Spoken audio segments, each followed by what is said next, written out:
Okay. Good evening and welcome. Thanks for coming. Is everybody excited tonight about an engaging and interactive seminar tonight? So I want to welcome you all, and I also want to introduce Tony, author of 3 books. He's a health and self-empowerment expert or professional, guru, corporate speaker, and all-round nice guy. So I want to welcome Tony. Jack and Hill welcomes Tony to the floor. Thank you, Simon. Terrific. Thanks, Simon. Go for it, Tony. Wonderful. Thank you. Well, firstly, I want to acknowledge Simon for putting on this event this evening.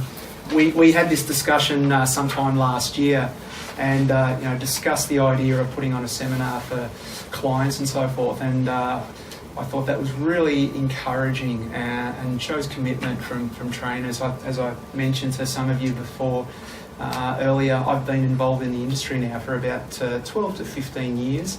And I started off as a personal trainer and then gradually shifted my focus from rehabilitation onto corporate speaking, and then eventually onto authoring and coaching. So these days, predominantly, I work in the corporate health area, running corporate health programs, as well as coaching clients, mainly corporate executives and CEOs and so forth.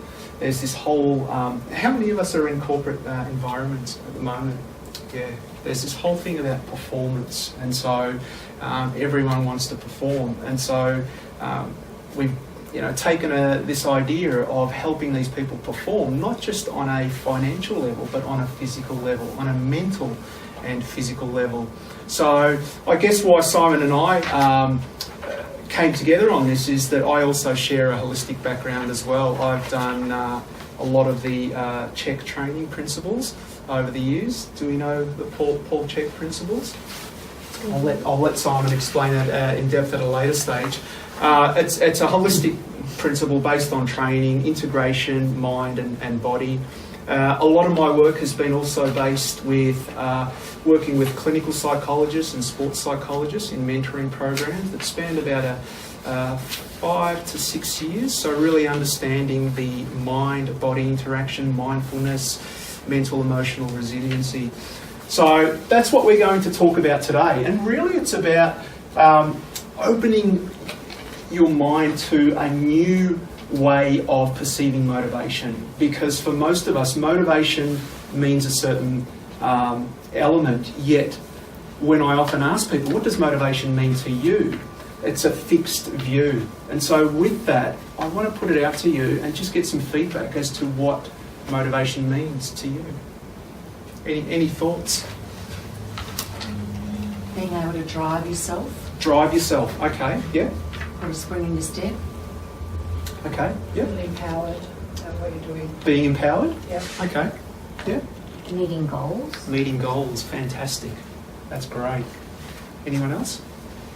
Do we want to be motivated all the time? So from January 1 until December 31st? I think so. Yeah, I would say so. Okay. I'm really going to tease you. I'm going to tease concepts here because it's really good, and I really want you to walk away with an idea of thinking about these concepts too. So what happens in the instance where there's a family crisis or there's grief? Are you motivated when a loved one passes away? Yeah. Yeah? So you're still motivated? You need to be motivated to find the tools to overcome and support and nurture and encourage, I think. Okay, fantastic. Good. I think you also need to be motivated to have a balance. So, the difference between really striving constantly and then being kind to yourself and being motivated to give yourself a bit of a break. Okay, so, fantastic. Not all day, every day, I haven't attained my goals. Fantastic. Good. And there's some of the concepts that we're going to introduce today. The reason why we've called this Discover Your Why, to me, motivation signifies having my hand on a client or an individual and encouraging them. And the moment I take my hand away, they can lose their motivation. So would you say, what is the difference between motivation and inspiration? How do the two complement or work together?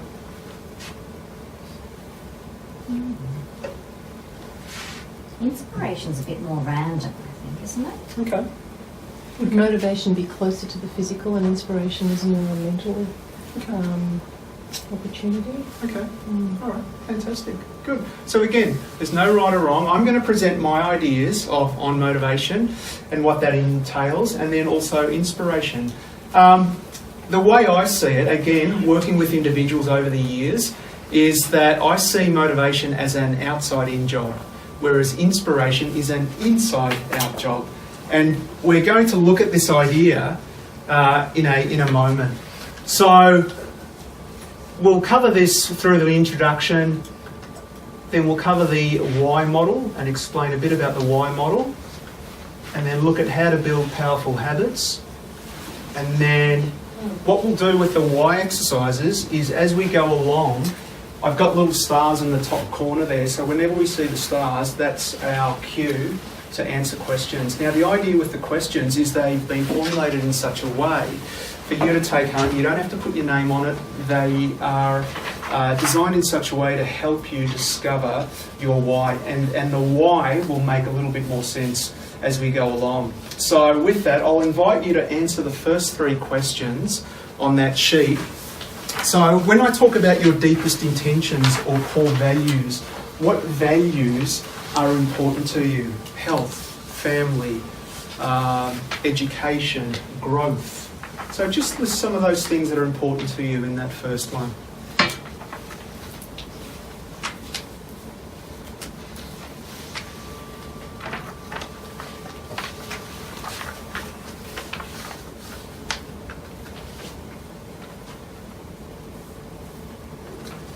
And once you've had a moment to answer that, then the second one asks you, what are the major events of your life that offer the best memories, the ones that make you feel good? So I've permanently made it difficult by saying you can't put in births and things like that, marriages, because people instinctively go to that. That's interesting. Yeah.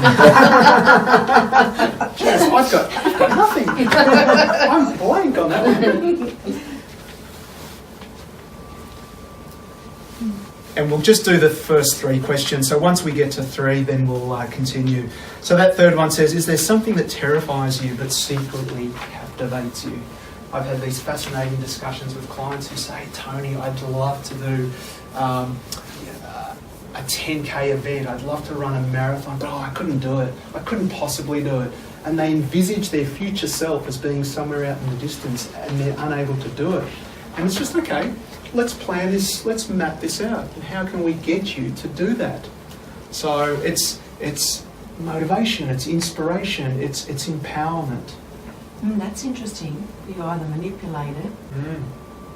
Is it true there are only 2 ways to influence human behaviour? Well, or is this just this guy's quote? This is this guy. Yeah. And so Simon Sinek wrote a book called Start With Why, and he's sort of the foremost leader at the moment in this why component. And he talks about human behaviour in terms of this manipulation. So he says that, we can manipulate human behaviour or we can inspire it. To me, when I look at inspiration, I think of Michelangelo painting the Sistine Chapel. Has anyone ever read Irving Stone's book, Agony and the Ecstasy? It's a wonderful book, and it's about 1,000 pages. And there was this period where he was tormented by the different papacy at the time, the different popes coming into power, and they would restrict his creativity, yet he was still inspired to cut up cadavers and learn from them and then paint the Sistine Chapel. So inspiration, as I say, for me is an inside-out job. It must come from within. And hence, tonight's seminar is really about discovering your why, because I feel that when we get to our why, then we hit that inspiration point or that bliss point. Whereas to me, motivation signifies manipulation. It's that hand on the back, moving you forward, keeping you motivated. The moment I take my hand away, then we lose that motivation. Does that...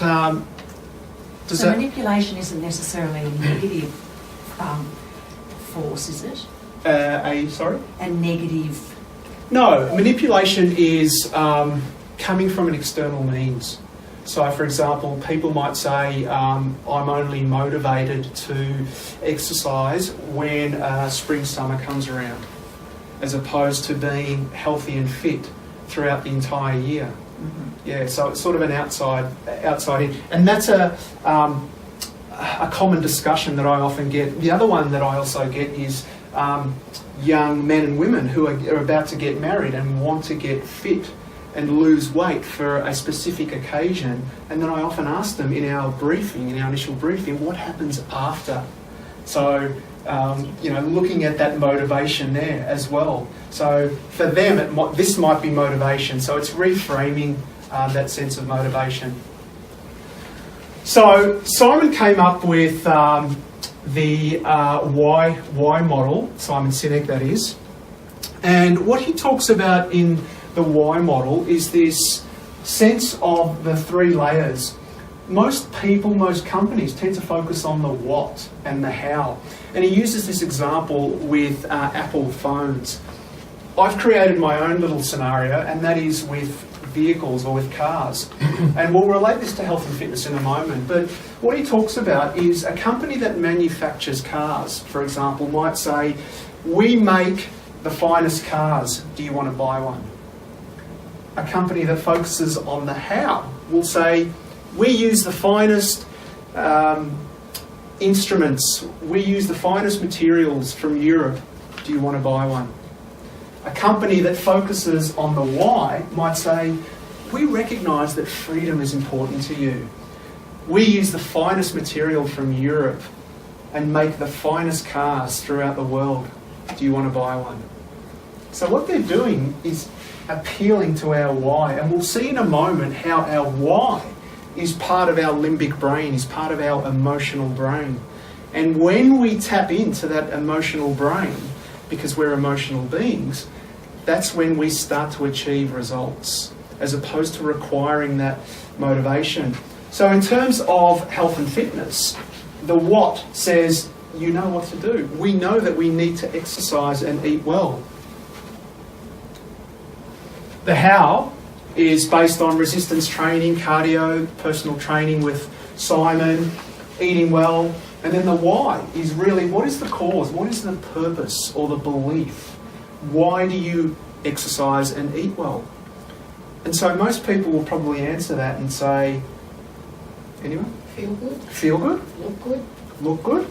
Some people say they have to. They have to? Yeah. Okay. Yeah.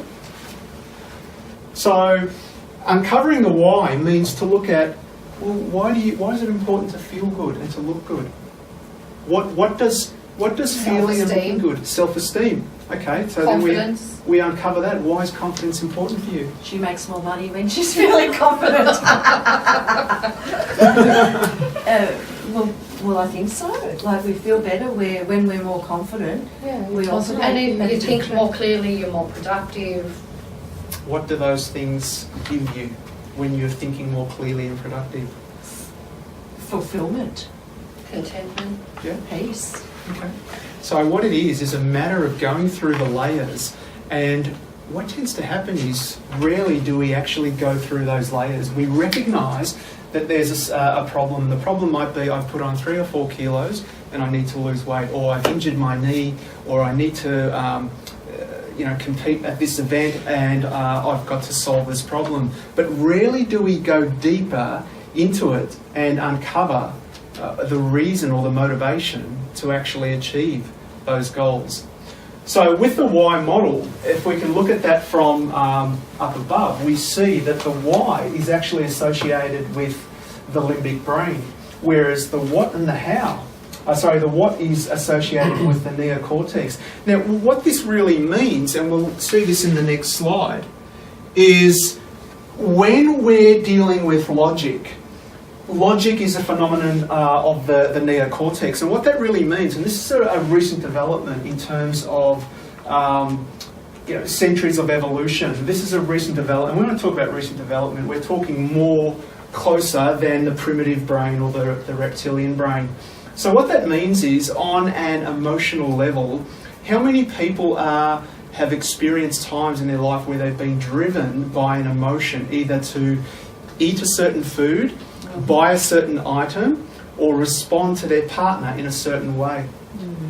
Yeah. Did you have your conscious mind telling you otherwise at the time? Usually not. No? I think I operate on the limbic brain all the Constantly. time. Yes, I would agree with that. Fantastic. You need the neocortex brain. Yeah, You need to so switch it you need the two together. So for example, that let's say we've started a new health program or a nutritional program, and we recognise that we shouldn't be eating that cake, and suddenly it's someone's birthday in the office, the cake is brought out, and then we just indulge, And not we just one say, "Fuck slices. it." Two slices. But what happens an hour later? Oh, gee, I shouldn't have had. Yeah. But what were you driven by? The Greed. logical brain or the emotional brain? Emotional. Yeah. So, when we're trying to find our inspiration or our motivation, if we only rely on the rational or thinking brain to make our choices, to drive our choices, we're in trouble, because the emotional brain, this reptilian, this instinctive survival brain, which has thousands of years of evolution built into it, is going to say, "Who are you kidding? Mate, we want a chocolate cake. This isn't going to happen. We're getting the chocolate cake." And in some respects, it's doing its job. It's doing what it was designed to do. Sorry to interrupt. Yeah, please. So, when all the logic is there, most of us have the logic, and we do have the emotional side, and the discipline to choose between what brain is going to make the decision for you, right, is going to kick in. Yeah. Sometimes you're in conflict constantly about the, I know for me, every Monday I'm sugar-free on Monday, and then by Tuesday I think, a little bit won't hurt me, and so I'm in conflict constantly about it. So I'd be most interested about your thoughts about getting the right part to dominate your decision making. And we're going to get to that. Beautiful. Good. And that's through the change cycle, which we'll get to in a moment. So again, just looking at this briefly, the what is responsible for the rational analytical thought. So that's part of the neocortex. The limbic brain is responsible for our feelings and human behaviour. So again, you're out shopping, you see an item, must have that emotional response, says, I need this, whether it be an iPhone or a dress, a pair of shoes, whatever. You're driven by urges. Is that for me, Sharon? Is it all just ringing true? And then the limbic brain, again, is part of that how component. So it drives our behaviour, and it's why you believe what you believe. It's why certain people have beliefs about exercise. Others don't exercise. My brother-in-law just doesn't exercise. He doesn't believe that he needs to exercise. He doesn't see it as a problem. He sees what I do as a total farce. He's an investment banker, by the way, so say no more. But, there's this drive, and I'll use him as an example in a moment, but if we use emotion, we can create drivers. And emotion is very powerful once we tap into that why.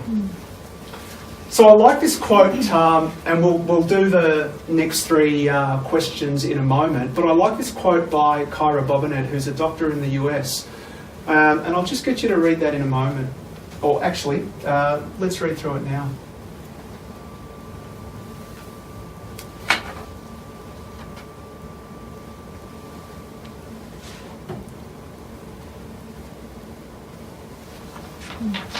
Let's just have a brief discussion, and then we'll go into questions 4, 5 and 6. But what do we take out of that as a quote in terms of motivation? What's Kyra telling us?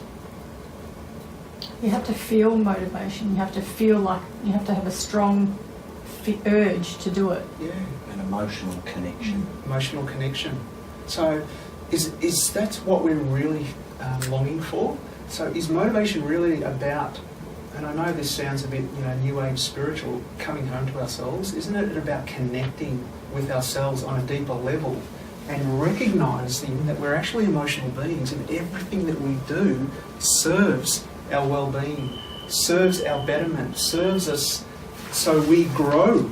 So, I mean, after all, the reason that we exercise, the reason that we eat well, the reason that we do all this is about us. It has to be about us. So it's self-love in some respect. So, with that, let's go into questions 4, 5 and 6. Everyone, this is Michael. Hi guys. Hi, Michael. Sorry, mate. You haven't done your homework. You've got to answer those questions, Michael. So we're up to questions 4, 5 and 6. So what are you passionate about as a child and teenager? What are you passionate about now? And what do you love to do but never make time for? Exercise.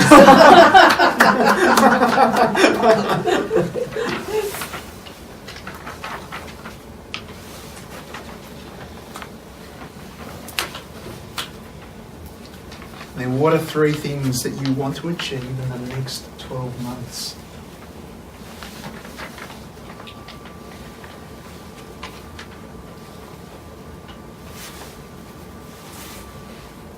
And again, this is all for your reference to take home and refer to at a later time. Simon won't be marking it as homework.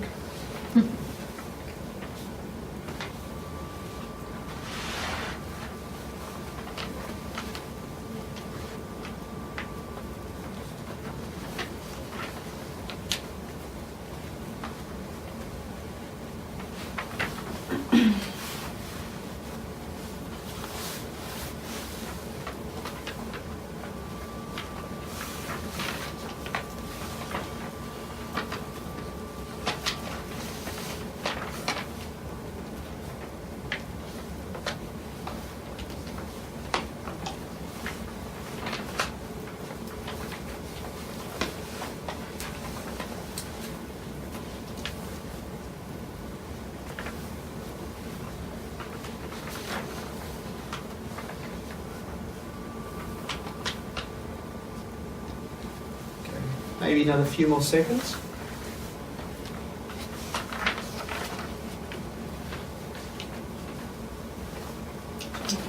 Okay.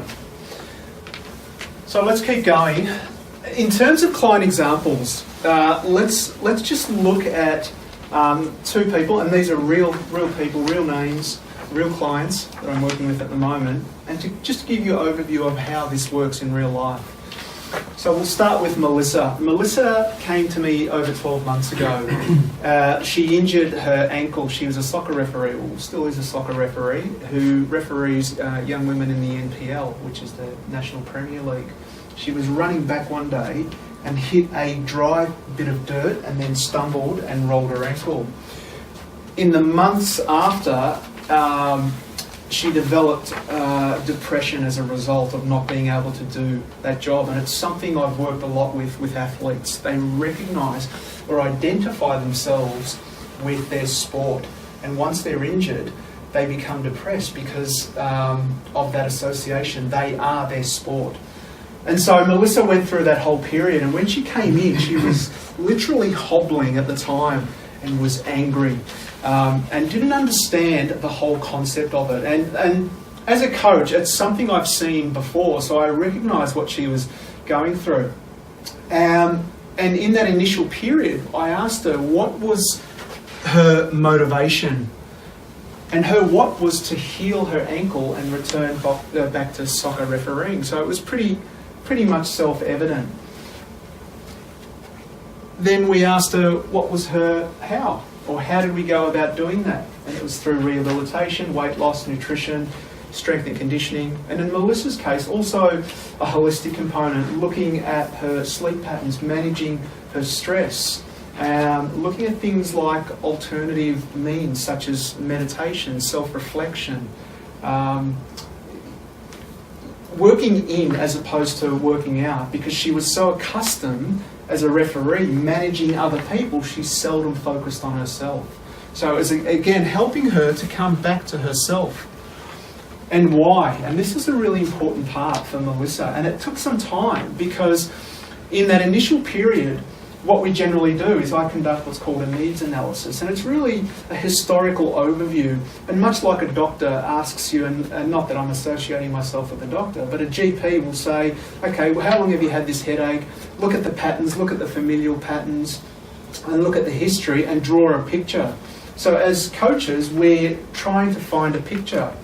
And Melissa spoke about, I remember this time I was a young girl walking out onto the pitch with my father, and I really remember the smell of the grass, and I could see tears coming down into her eyes, and I was going, right, we're onto something. So I explored that a little bit more. And then evidently, she had a very powerful connection to her why, because it meant something more. It meant love, it meant family, it meant oneness, acceptance, all these things. Once we tapped into that, Melissa underwent her entire program for 12 months. She's recently got back into refereeing again. So she's not only running, she's lost weight, her depression has lifted, she's feeling much better about life, and she's learnt new things. Interestingly, she's also studying to become a nutritionist as well. So she was in corporate, in the legal, working in legal firms, and is trying to transition from that to become a nutritionist. So she's seen the greater picture behind her injury. In another example, Craig, his what was to lose weight and improve his health related to sleep apnea. His wife Heather noticed that there were times throughout the night he wasn't breathing, and it really frustrated her, and she contacted me about it. And so we organised for Craig to go and see a doctor, and it was shown that he had sleep apnea and high blood pressure. And so one of the recommendations was to lose weight, and he suggested approximately 20 kilos. So how did we do that? Follow a ketogenic diet in combination with a low-carb diet in order to lose weight. So Craig lost the 20 kilos. His why? He's the sole breadwinner. He's a lawyer. And has a young family and is the sole breadwinner, and he has 3 young boys. And one of the things he said to me in that first interview was, and again, very emotional, Tony, what would happen if I passed away? I'm the sole breadwinner, Heather hasn't worked for the last 20 or 30 years, who would support my boys? So both Craig and Melissa's whys are very powerful. Craig's wasn't so much that there were tears, but I could see that there was a deep emotional connection. And what happened in Melissa's case was 4 weeks out from her fitness test, the referees have to do a fitness test, which involves running around an athletics track 10 times in under 30 minutes to qualify to be a referee again. She got injured 4 weeks out, and she thought that was the end of her world. So again, we just gathered back in, reminded her about her why, and modified her program. So instead of running, so her knee could heal, we had her doing aqua running. We had her doing cross trainer, so reduce the load on her knee. And so again, she was able to go through the fitness test and get back into refereeing again.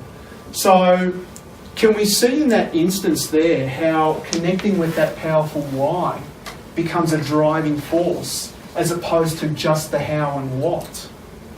Do you feel that most of us are only focusing on the what and the hows? So we know we need to exercise, we know we need to eat well, but then when our emotional brain kicks in and it doesn't do its job, we then question ourselves and go back to, why can't I do this? How many of us have been in that predicament? How have you tackled that previously? You've got to get uncomfortable. Yeah. And that's the thing, we're all creatures of comfort. For a while, it's a good idea, but as soon as you try and start to hurt, Yeah. I suppose, you get a bit it's too hard. Too hard. Yeah, and so you stop, I suppose. Yeah. You ring Simon and you book him for another Yeah. Session. round. Yeah. Fitness. I'll rescue you. I'll rescue you. The saviour. Yeah. So we can see that with both Melissa and Craig's examples, what I've seen is that if I focused on the how or the what, I could have just written them a program and said, right, just go off. Here's what you got to do. You got to do these squats. You got to do this, and just do it. But without that why there isn't that. Sustainable. Yeah. There isn't that underlying pinning. There isn't that driver to say why. And what we do is also remind them constantly why they're doing this. So with both Craig, particularly Melissa, I'll run through guided imagery. Has anyone ever done anything like that? So just sitting down in a meditative pose on the ground, relaxed, and just running through scenes in your mind and engaging all your senses. So in Melissa's case, imagining that she was running back on the field again, because she spoke about, the smell of the grass. She was using those senses and engaging her senses. And I was looking to engage those senses again, so reminding her of what it felt like running out for the first time, blowing her whistle, and just engaging that to make it feel real. So it's all good and well to have our why, so we've established that, but we need an underpinning. We need a solid foundation to drive that why. And this is where these beautiful things called habits come into play.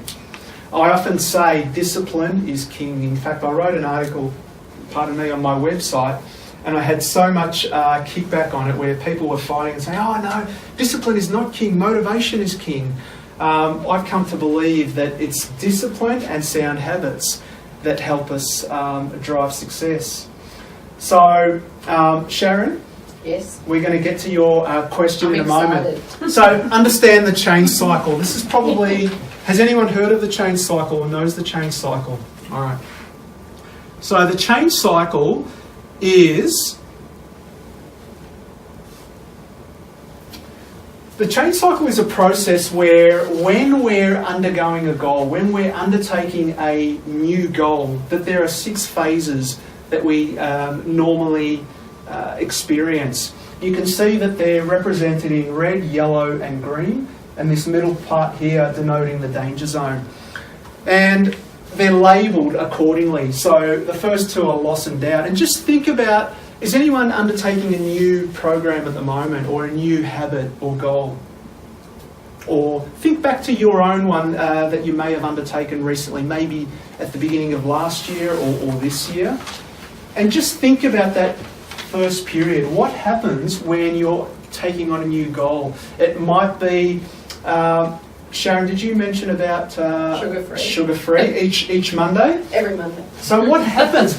What am I losing by going sugar-free? I won't be able to have that chocolate cake, I won't be able to socialise because it's always around coffee and chocolate.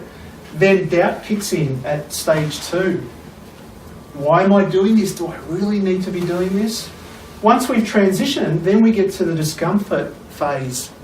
And that's that feeling of, oh, this is really weird. I don't want to be doing this. And the danger zone represents a lapse. So whilst the change cycle follows in a circular fashion, it's known to actually relapse. So what happens is that we can come back and revisit lessons. And those lessons are actually imperative, because what we do is groove motor patterns. And what grooving really means in scientific terms, it's like taking a piece of wood and scoring the wood so it becomes permanent feature in the wood.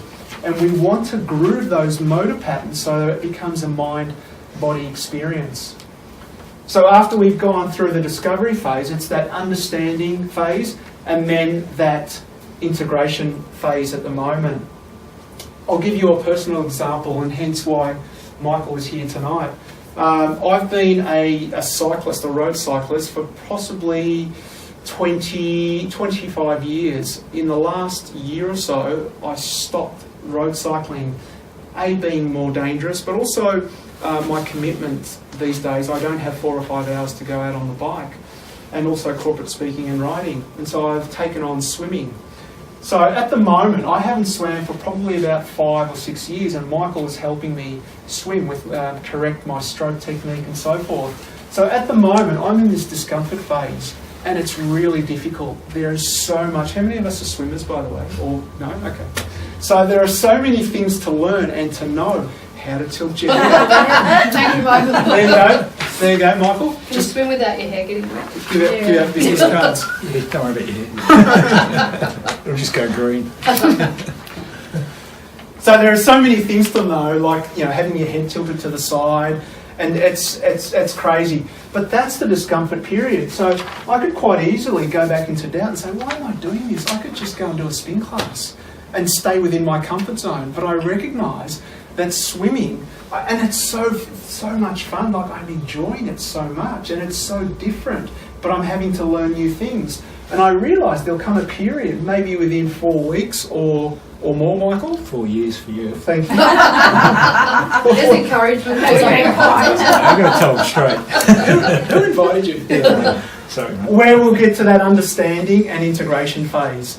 So what we've got to realise, Sharon, is that there are processes, and what the client or what the individual sees as this isn't working is working to plan. It's working exactly as it should. But we're not standing back, and as the coach, we're looking at this and going, oh right, this is where it's happening. And it happened with Melissa. When we changed Melissa, what I generally do with clients is to change one behaviour a month until it's integrated. And I don't do anything until they move beyond that. So with Melissa, every 4 weeks she would write a nutritional program, and I would run through it, a 7-day meal plan, and sit down with her and run through the entire thing. And she would submit it every 4 weeks, and I would look at it until she felt comfortable, she was ready to move to the next phase. Generally what I'll do in the initial phase is do a pantry purge with clients. So actually go to their home and get them to clean out their pantry. And until they've actually done that, we won't move on to phase 2, whatever phase 2 is. Do you know the interesting thing for me, and I live with Simon, who is so pure, so clean, and I frustrate the living hell out of him, as you can probably imagine. And I'm probably speaking completely out of school here. But for me personally, that no sugar thing in the first, I think, what am I really gaining from this? Like, do I feel better? Do I look better? And it's the it's the trade-off to think, okay, it's convenient, it's easy, it's there, and because I buy it and it's in the pantry. Absolutely. Simon walks past it every morning, every night, but it's the discipline and the transition of.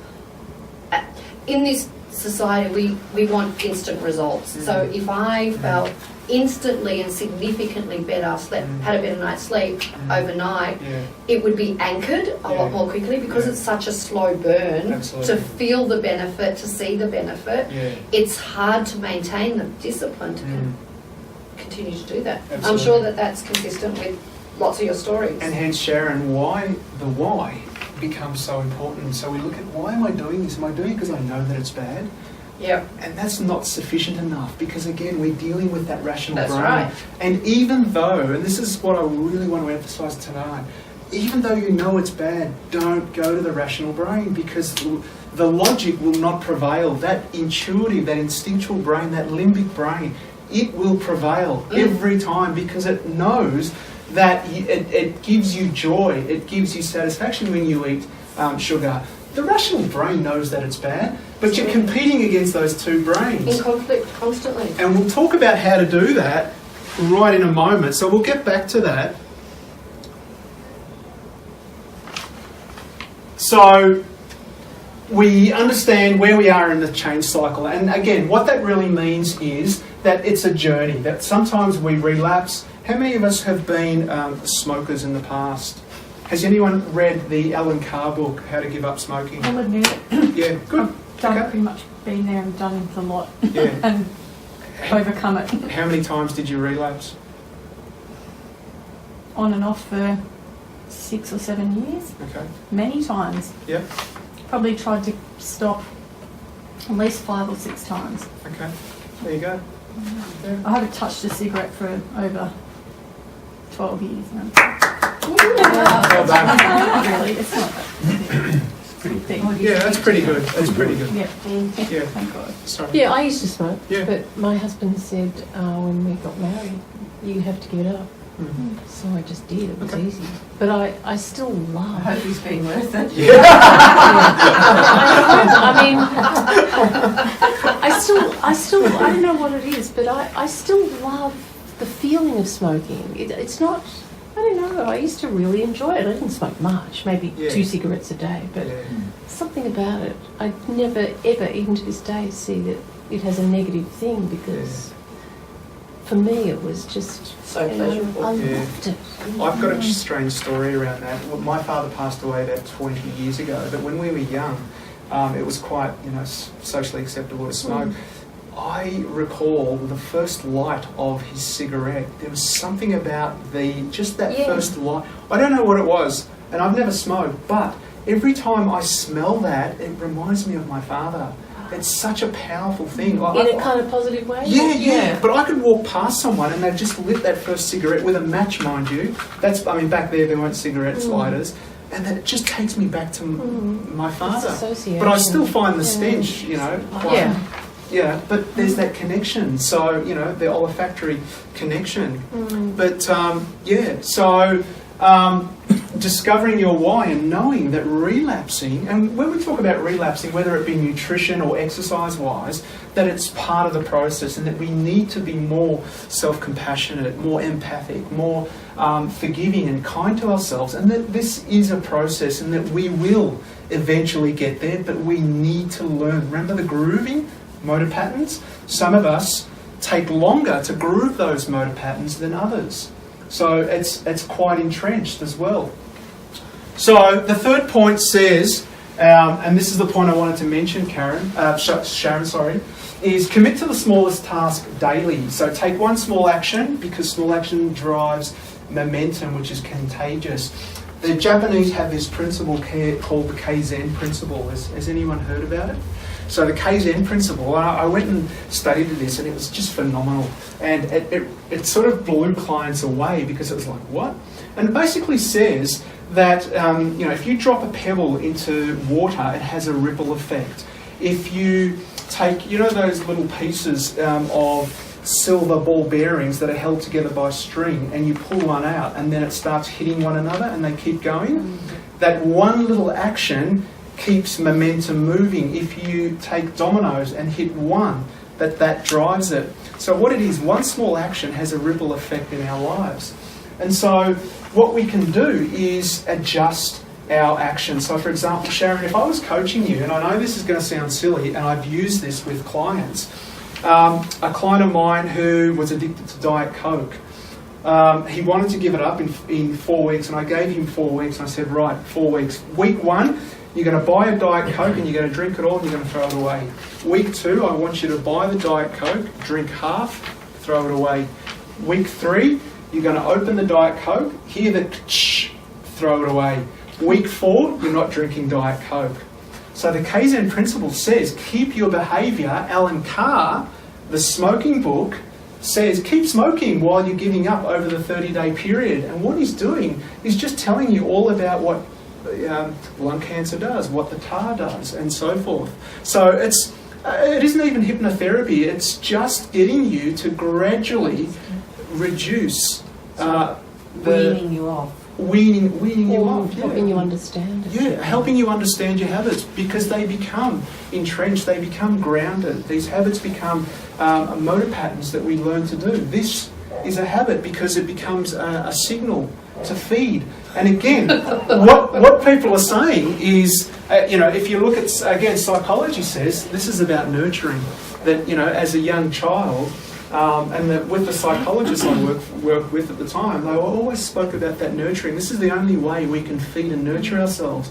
And this is a call for self-love. But we can get self-love other ways. And I often say to clients, you don't need to go and buy a new dress. Go and buy an iPhone. Go and get a massage instead. You don't need that food. You don't need that alcohol. You don't need that smoke unless you really do. Go and have it. So again, we can understand the drivers behind that. So the fourth principle is manage your environment. So again, pantry purge. Sharon? Yep. Getting into the house and making sure that Simon doesn't see any of those offending foods. Maybe I'll just eat them first and then once. Get them all out of sight, out of mind. Maybe hide them where he can't see them. I was kidding, of course. So be aware of your feelings. And this is an area that I've really explored in the last decade, and it's just phenomenal. So anyone do any type of meditation or read about mindfulness? Yeah. So it's a fabulous area there, and a really great resource is a psychotherapist in the US called Tara Brach, who wrote a book called True Refuge. And she talks about this whole mindfulness and awareness. So bringing your thoughts to the forefront of your mind, so becoming mindfully aware. And the work that I do, working particularly with the law profession and barristers, one client at the moment is an SC, and he's constantly in court, and he lives in Box Hill. And what I get him to do on the bus ride home, I've stopped him driving because he becomes unconscious to his actions behind the wheel. He'll beep his horn. I have him catch the bus home on the freeway, and he sits there and he becomes mindful of what's happening. So he moves into his body and notices where the tension is. And the shift of awareness, just bringing your mind to areas of your body, is enough to break the cycle. So, for example, if I said, close your eyes, everybody, and become aware of your left knee. Simultaneously become aware of your right shoulder at the same time. Now become aware of your nose at the same time. Now open your eyes. It's pretty difficult to do it all at once, and what you're doing is actually scanning the body. When you've got a pain in the knee, it's just that pain in the knee, isn't it? So if you've had an injury, it's just that injury, because awareness goes to that area there. And so what we do is to bring mindfulness to, why am I feeling this way? For example, on Mondays, to give up that sugar. What is driving this compulsion on an emotional level to have this sugar? What am I missing? What do I really need? What is this call for?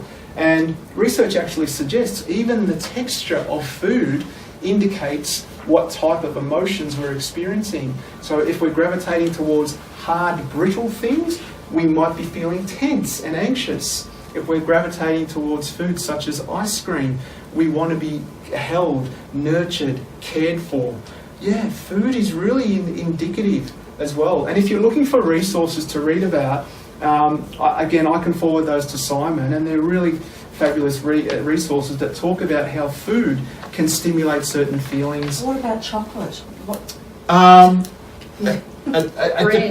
Yeah, it depends. I think with chocolate, from memory, again, it's that sense of self-love. It's just nurturing, particularly the type of chocolate, milk chocolate. With dark chocolate, it's generally magnesium that people are after. So it's energy as well. The cocoa also has antioxidant properties, so it's stimulating that fight or flight response. So I find a lot of the corporate clients I work with frequently run to chocolate around 3 or 4 o'clock. Yes. Yeah. To get that, that afternoon hit.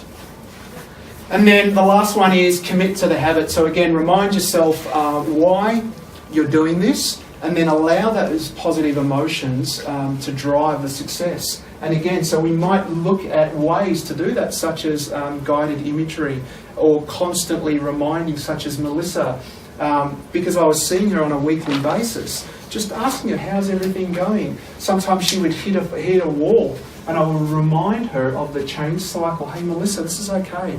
You're experiencing like this setback 4 weeks out from her fitness test. It's okay. What you're experiencing is normal. We'll get there. So it's letting those emotions drive the behaviour. Okay. So let's just finish off with those 3 questions, which should be 7, 8, 9. And then we'll wrap up, do a quick summary, and then we'll take some questions. So we're almost there.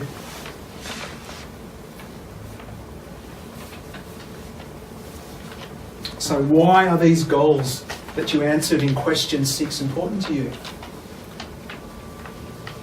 Again, this is all for your eyes only. And what would achieving these goals bring to your life? Who would you become? What would you be able to do?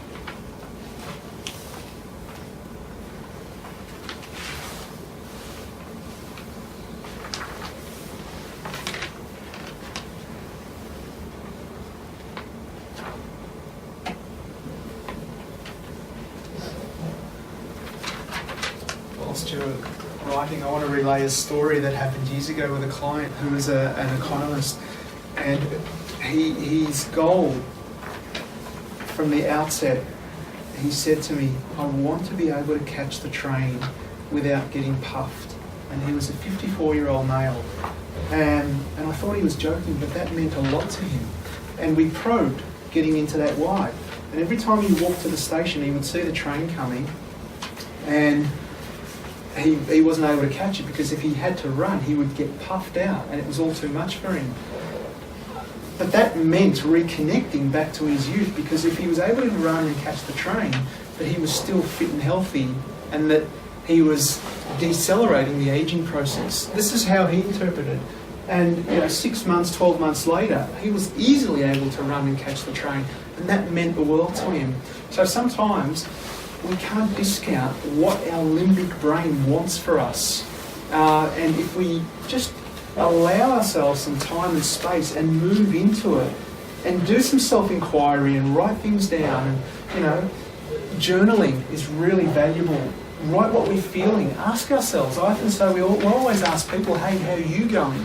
But rarely do we say, hey, how am I going today? How am I feeling? And our feelings drive our entire lives, so it's important that we connect with those feelings.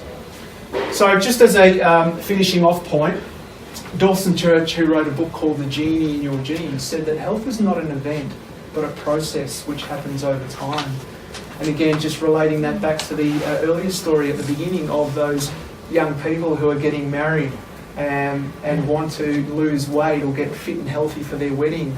And I often ask them, what happens after the wedding? Do you continue with this? And many of them don't. They want that personal training for that 8-week period or 3-month period. And that's enough for them because they've achieved their goals. So that's an important consideration. So just as a final summary, what we can draw out of tonight is, in order to stay motivated, we need to create or find or delve into a powerful why. What is our why? Why do we do what we do? And in order for us to connect with that why, it must be an emotional response. To rely purely on our rational and thinking brain means that we're using logic when our behaviours are predominantly driven by the limbic brain, the emotional brain. Secondly, to keep that moving, to sustain our goals, to achieve our goals, we've got to also back them up with sound, powerful habits. And those powerful habits become the underpinning, the groundwork to support our why. And when the two run concurrently together, then when there are days where we get up in the morning, we say, I just don't feel like training. Or it's 6 o'clock and we've finished, it's wet and cold outside, we've got to get the kids or prepare dinner or go out, I can't be bothered. How many of us don't feel like going to work every day, but we do? So, and I know this sounds a bit barbarian, but we've almost got to get feelings out of the way, because if we want to achieve our goals, if we want to achieve our purpose, we've got to, as Susan Jeffries says in her book, feel the fear and do it anyway. Grab our emotions, let's go, we're going into battle. I think one of the things that, you're saying there, taking the kids to school, blah, blah, blah, you actually almost need to be really selfish and self-indulgent about making sure you make yourself the priority. Because I know for me, there are often, frequently, always times where I come last in all of it. Why are you looking at your husband? No, but conversely, Simon actually makes his sleep, his food, his exercise, they're number one, and he'll fit in all those other things that he needs to do around the house for the family and all those sorts of things. Yeah. They actually come second. Yeah. He's So he's Yeah. got the formula right. Yeah. Sharon, my sister's in the same boat. She puts herself first. She's got, and I was talking to Jill about this. Sarah. Sorry, Sarah, my apologies. She's got an 8-year-old, a 5-year-old, and a 2.5-year-old. And she goes to the gym 4 days a week. Initially, she hated the whole thing of it. But now she's come to realise that she has so much more energy because the kids are just full on. And she prioritises time. And sometimes she'll actually ask, I've got another sister, ask us to come over and babysit so she can actually go and exercise. So she prioritises. Yeah. But she doesn't, if I ask her, do you like exercising? No, not really. But yeah. You were also going to tell us something about your brother-in-law who never exercises. Yeah, so my brother-in-law who hasn't exercised for years, and my sister at one stage wanted to call an intervention. So, Tony, you're coming over, we're going to intervene. He's getting overweight, nothing's happening, he's working really ridiculous hours, and he works a lot with Asia, so he picks up the phone at like 2 a.m. in the morning, and he's constantly walking around the house on the phone, and it drives the kids crazy and my sister crazy. Anyway, one day he's in the shower with his 5-year-old son, who's now 8-year-old, and he tapped him on the belly. And he said, Dad, when I grow up, I want to be exactly like you. Guess what happened the next day? He went on a diet. He went on a diet. Wow. He went on a diet the next... So 12 years of me, and it took Alexander tapping on his belly, and he lost, I think it was about 18 kilos, and has maintained it now for about 4 years. Wow. So, why? Pretty powerful. Emotion. So here I was, Mr. Logic, and my sister trying to tell him he has to lose weight because it's All you had to do logically was sound. tap on his stomach. like a Buddha. It Do came you from think there his was son. fear in that too, that he didn't want to be, Yeah. Yeah. example Who of... delivered A the bad role message. model for his son. But Yeah. isn't what this is about is actually finding the key that works for every person, Yeah. and there'll be thousands, different keys. millions of. It's interesting. I have read a little bit and listened to Gayleen Clue's talk a few times, and she's got this fabulous hypothesis that started off with a dialogue about why elite sports people often go nuts when they finish sport, and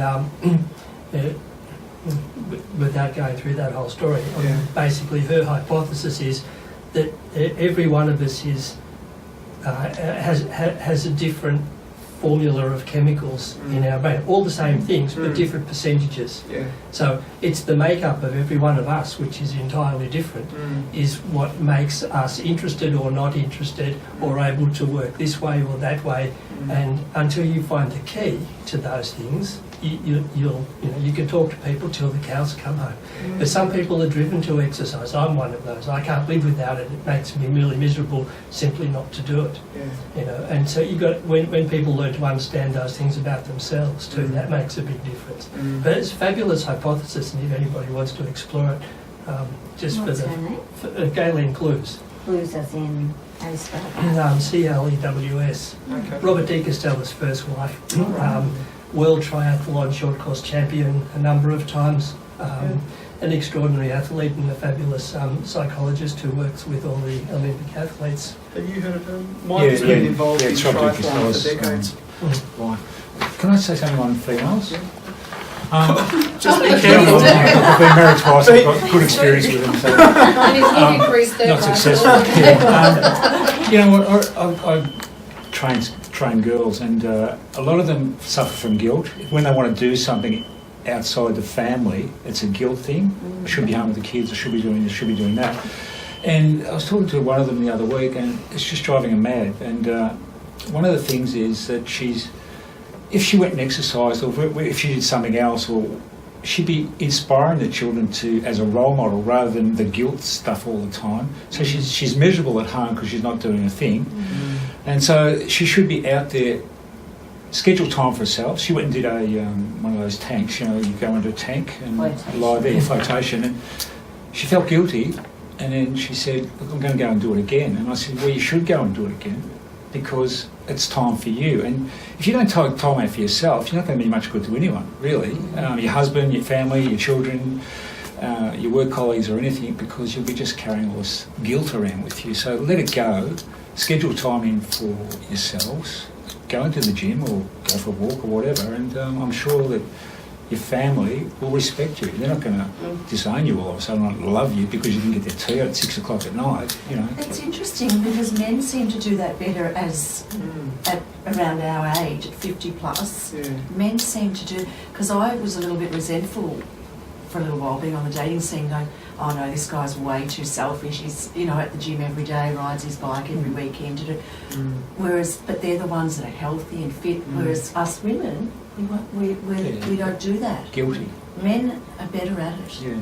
President Obama, he exercised all the time, and he was running the world. So, So if he's got time, yeah, Tony Abbott. yeah.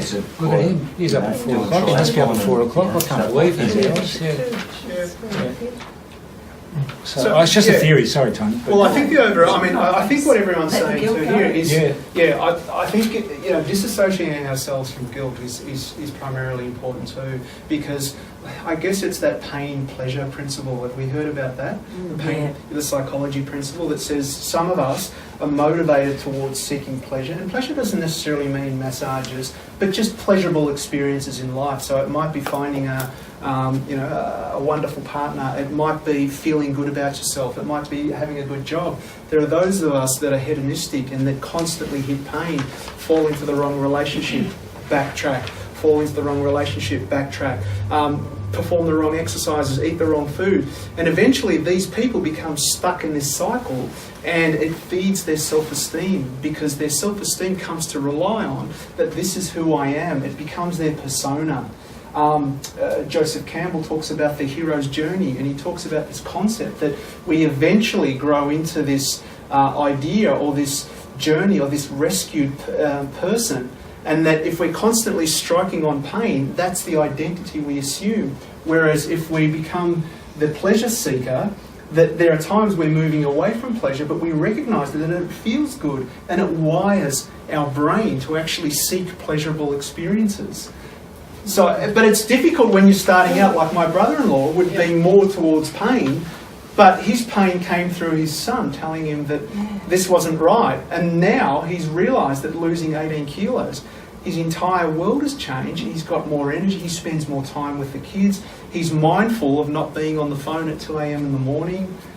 So, yeah. And I think we all have a tendency to place conditions on ourselves all the time, you know, and making sure that, you know, I know with Simon's discipline, he places lots of conditions around himself. You know, he doesn't like to be, you know, up beyond 10 o'clock because that'll impact the way he is, you know, the next morning. So placing those rules around ourselves, positive and negative, can have an enormous impact on our ability to make decisions that are good for us. Yeah. There was a period of my life, Sharon, too, where, like Simon, I was torn between two personas. I loved going out on a Friday night with friends and having an occasional drink, but also getting up in the morning and cycling with the buddies. Yet, they were. Jerry Seinfeld talks about it. It was like the nighttime Jerry and the daytime Jerry. They never come together. And what I found is even one drink would lapse in my cycling ability, because what it meant was if we're going up a hill, I would get what they call drop, meaning left behind, and that felt terrible. So there eventually came a point where I stopped drinking because cycling was actually more important and keeping up with the other guys. Not being dropped. Not being dropped, because it really hurt being Yeah. dropped. And I could easily tell the other people on a Friday night, now I've got a headache. So you eventually have to find which persona, Yeah. Wow, that's really interesting. Which That would persona be you- hard, you 'cause buy sometimes into. you want to be a bit of both. you want to be in both camps, because Yeah. drinking is actually quite, and it's socialising, but also Couldn't cycling. you go for out me- on a Saturday night? Sorry? Couldn't you just do it on a Do it on Saturday Saturday night. No, then you're too tired. Then you're I too, know. then you're too Yeah. tired. Yeah. Yeah. Yeah. night? Saturday afternoon nap. Mm. That's what my husband does. But then you become unresourceful and you're just sitting there for 4 hours, on the couch. But it's weighing up, it's finding what's important, and you'll find, without having to force it, I guess that's the point that I'm trying to raise, is that you don't have to force it. Life told me that I preferred cycling with my friends during the day than drinking on a Friday night. So it's almost like allow life to unfold, or the process of life to unfold and dictate what's important to you. So again, that's why one of the questions, question 1, asks you, what are your values? What do you value? Because we align with our values. I was, without sort of just boring everyone with my own personal story, but I'm like, just find myself in this position at the moment where I feel like I'm under a huge amount of, not stress, but just I've got a lot of responsibility with 2 young children, and I don't have any family help or anything, so, and a husband who's got a really full-on career as well. So I know what my whys are, and I feel very strongly about those, but yeah, keeping the motivation or the ability to get up and exercise, and I have to do it early in the morning. I do the 6 o'clock thing when, pushing through the tough times when, it's always, it's quite common for me to have been up since 3:30, and then my alarm's at 5:30, and here I am off to the gym. That's hard. But then I'll have might have a week where the kids are really sick, and it's just it's so hard to, how do you... Are you saying you don't go to bed until 3:30? No, what I'm saying, you'll quite No, often she's be up up and- yeah. at that time of the morning With and the not kids. really Not go get back sleep. to sleep. And Yeah. Yeah, wow. so Because sleep's paramount, isn't it?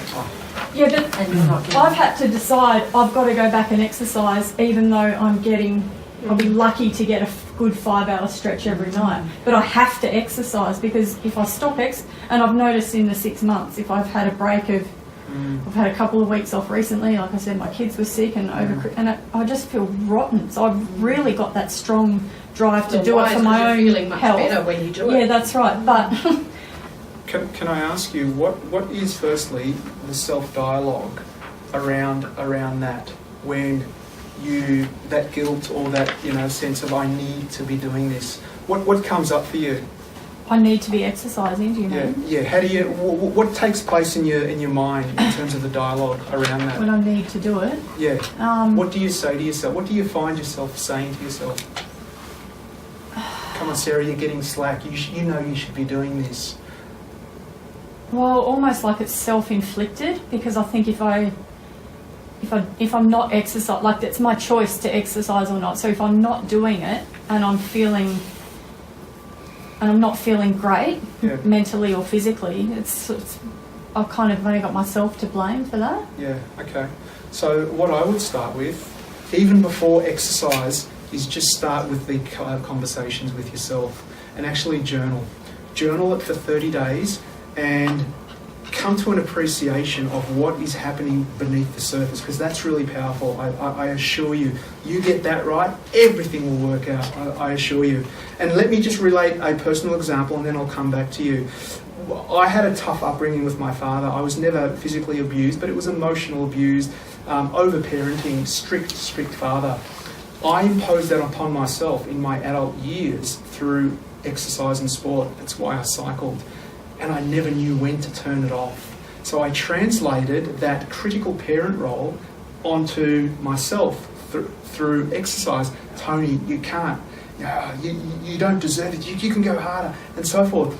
Then I started journaling, and I found this is what I was saying to myself.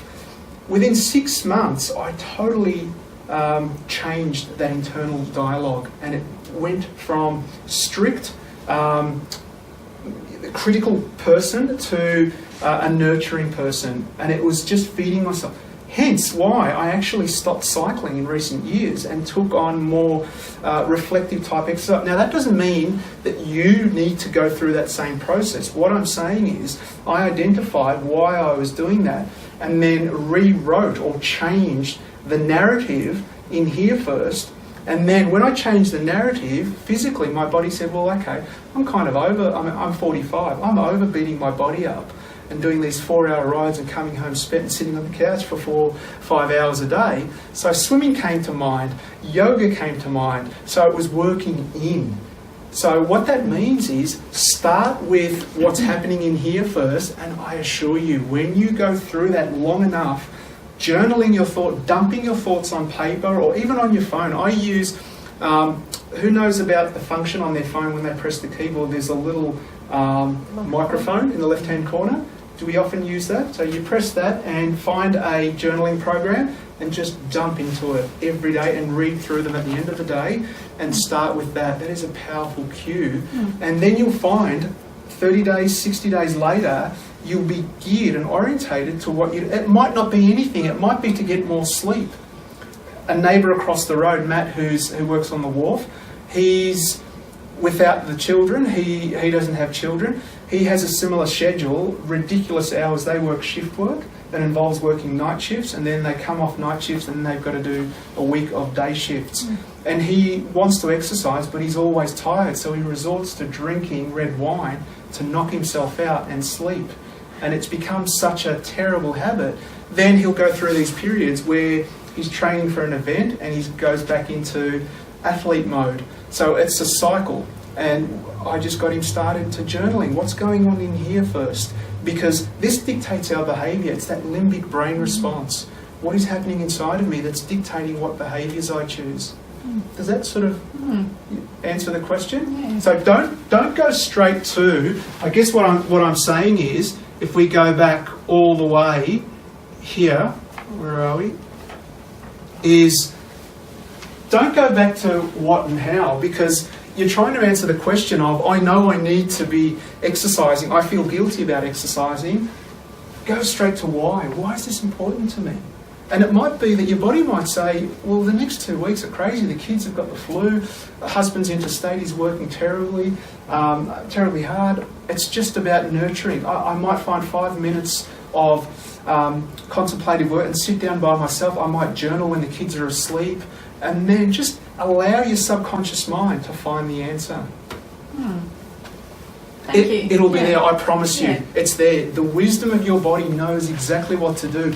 But if you're beating it up like that, as it was once told to me in a metaphor, life is sometimes two sumo wrestlers and there's a big pit there. And I learned this from a wise meditation teacher. And we're constantly trying to push one another out the way. And eventually, the big sumo wrestler, and you're the person trying to move that sumo wrestler, he's going to move you into the pit and you're going to fall. But at the moment I just retreat and surrender to it, then he'll fall into the pit and then I can walk around it. And what that means is don't resist your emotion, don't resist what's taking place, yield to it, fall into it, lean into it, and let it drive you, because we're making it a limbic brain response. So going back to that earlier example here, this will win. 80% of the time, this is going to win because it's vested in this. It wants to keep you. Survival for you means getting sleep because you can't think logically. Yeah, you can't use this if this isn't doing its job. So sleep might be important for you. Once you tick that off, do your 4 weeks, journal, then move on to the next phase, only when you're ready. Okay, thank you. Yeah. Yeah, that's good, thanks. Any other questions, comments, or feedback or anything? Okay. Yeah, that was Fantastic. Well, once again, thank you so much for turning up, and particularly the discussion. I love the discussions. The really great thing about these seminars is getting feedback, listening to other people's points of views as well. We've all got some wonderful, fascinating journey. And this is what really attracted me to this role in the beginning as a trainer and coach, is just learning how I can help, how I can serve others. And we've all got these wonderful journeys. And what I really want you to walk away with today is to not be so difficult on yourself. Not be difficult. Don't beat yourself up. Remove shame, guilt, anger, frustration. Frustration is always, life's way of saying you're trying to move too fast. I mean, as the saying goes, universe is that sense of that one song. We're trying to dance faster than what life is actually dictating. So it's really about taking those steps, and when we're ready, then it'll just fall into place. But we keep moving, we keep showing up every day, we lean into our troubles, we accept them, but we don't try to push against them, because when we do, we're going to fall back. So we be mindfully aware of what's taking place, find our why, and use this. I'm not saying don't use the neocortex, don't use the logical brain, because we wouldn't be here, we wouldn't be in jobs, we wouldn't be thriving. But don't allow this to drive your behaviour, because these two bad boys will absolutely win every time, because that's what they're designed to do. Nature knew what she was doing when she designed us. So once again, thank you so much. I really appreciate it. Thank you, Tony. Maybe Wednesday's a better day for salt, no sugar. How does that fit in with your schedule, Simon? Fits in pretty well. Hey, when Simon's not home Tuesday, Thursday, so That's all right. is he home Tuesday, Thursday? So maybe work it around those. Exactly. Yeah. I think you're right, Tony. Yeah. But Terrific. that was great. No, Thank you. Thank you so Thank you, much. Tony. Thank you. Thanks for having me. And once again, thank you, Simon. I'm really motivated. That's fine. I'm motivated. I'm motivated to eat that chocolate cake. Who's going to Danny's on the way? Guilty choice, isn't it? Yeah. Guilty. Does everyone want to go and have a hamburger? I want to hand you home. Celebrate with a hamburger. Thank you. Late. I'm not feeling guilty. My daughter just lost her first tooth. Ah. It'll still be there, don't worry. Oh, I hope my husband put it under the pillow.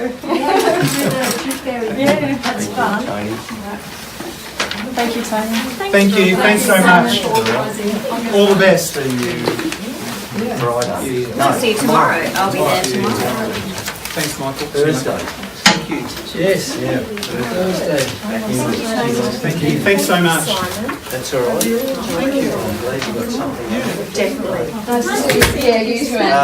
If you want to get out, just push the green button. Oh, no, Probably well, the books are there just to showcase. You're certainly welcome to buy a book if The you like. discipline is beyond They're belief, available let me tell you. He actually Are you lives. a pre-reader or a Kindle reader? So it really depends. I mean, you're quite welcome to take a look this evening. These ones here, I can vouch for that. Yeah. this is the first Yeah. book, which really goes He lives, into eats, a breathes. lot of the ideas what he- around what health he and well-being. preaches, I guess. The only advice I have is copy of that. Or the That one there is occasional really looking dark at chocolate. the self-empowerment component. Licorice bullets. Reframing the past, Very creating Hey, a what's better it? model in the future.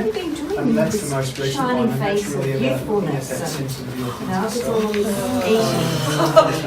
Put up You know, with this when you know you say why? stuff like You that. know also why I do it is I Who's want the to. person that I want drives to lead by the example too. Well, that's what I said to Andrew. He does eat, breathe it. He does. You can't tell people to do things you're not doing yourself. Yeah, that's I've got to collect people's Well, donations. incredible. I gave you mine. Yeah. Anyway, I'll see you. See you, Andrew. Bye. You're Donating it to diabetes, aren't you? Yes, diabetes. Yeah, thank you. Thank you. Yeah. That's for the hamburger. Yeah. Thank you. See you later. So yeah, donation, Well, Huh? $20 donation. Oh, you know how to stay healthy. I don't know that I've actually got $20 in here at the moment. I'll give it to me when I I see you will. next. Thursday. Yeah. Sorry, I've just got Yeah, I'll send it Thursday. It's not even enlightenment, it's just sort of seeing this undercurrent that was weaving itself through life. And I just kept exploring that and surrounding myself with really good mentors. And that really opened Sharon, you want to help me pack up? Just give a chance to What do you have to do? Pack up? Yes, Mary Jones. these aside. A US Yeah, when I go to just amazing. He was a minister for about 30 years. Yeah, just surrounded by them, pointing in the right direction. Hey, try this. Making a lot of mistakes. And then instead of writing from here and speaking from here, teaching you to go into here. These people are saying something.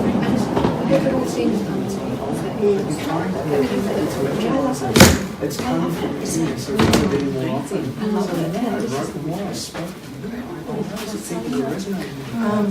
And it was unlocking the key to get